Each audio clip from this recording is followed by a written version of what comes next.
You are listening the Gold Podcast by Rajesh Londe. नमस्कार भारत, मैं हूँ राजेश लोंदे और आप सुन रहे हैं लेट्स टॉक गोल्ड।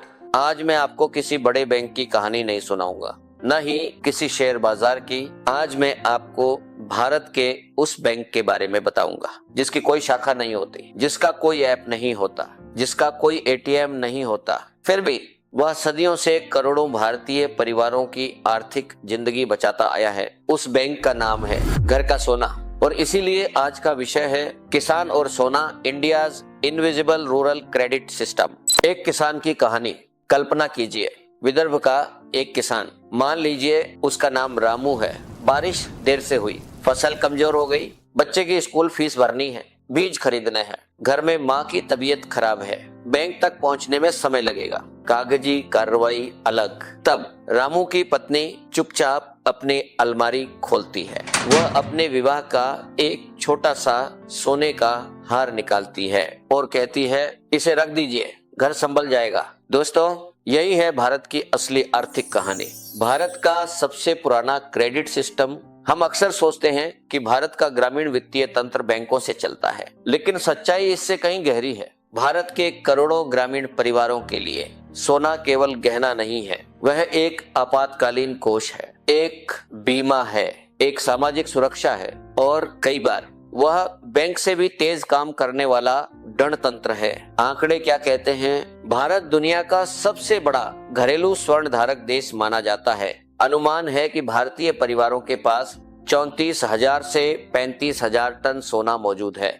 इसका बड़ा हिस्सा ग्रामीण भारत में महिलाओं के पास है।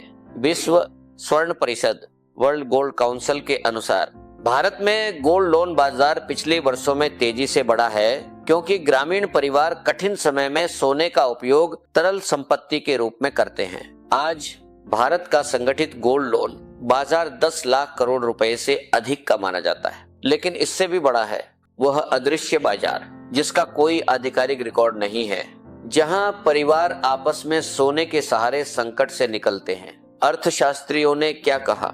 भारत के महान अर्थशास्त्री और नोबेल पुरस्कार विजेता अमर्त्य सेन ने कहा था, डेवलपमेंट इज फ्रीडम।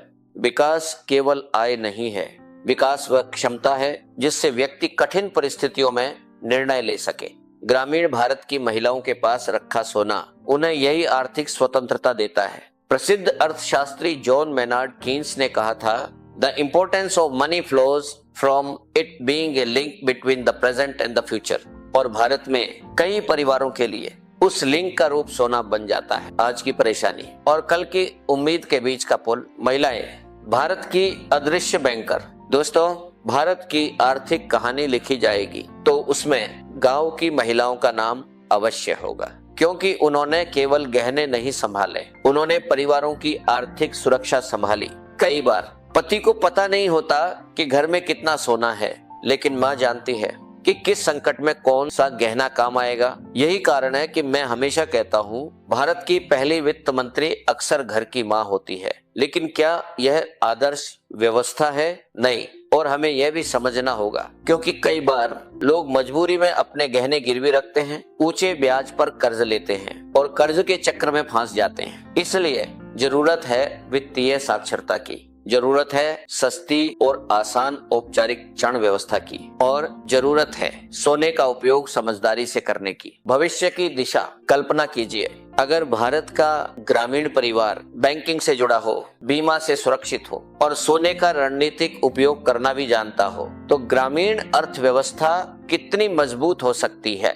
सोना तब मजबूरी नहीं, शक्ति बन जाएगा। अंतिम विचार, जब अगली बार आप किसी किसान की पत्नी के हाथों में सोने की चूड़ियां देखें तो उन्हें केवल आभूषण मत समझिए। संभव है वे उस परिवार की शिक्षा निधि हो, उनका स्वास्थ्य बीमा हो, उनकी आपदा राहत हो, उनकी उम्मीद हो, उनकी आर्थिक गरिमा हो। क्योंकि भारत के गांवों में सोना केवल पहना नहीं जाता, उस पर भरोसा किया जाता है। मैं हूं राजेश लोंदे और मेरा विश्वास है भारत की असली संपत्ति केवल उसके शहरों में नहीं बसती, वह उसके गांवों की तिजोरियों में भी चमकती है। अगले एपिसोड में हम फिर मिलेंगे एक नए दृष्टिकोण के साथ, जहां हम सोने की चमक के पीछे छुपी भारत की आर्थिक बुद्धिमत्ता को समझेंगे।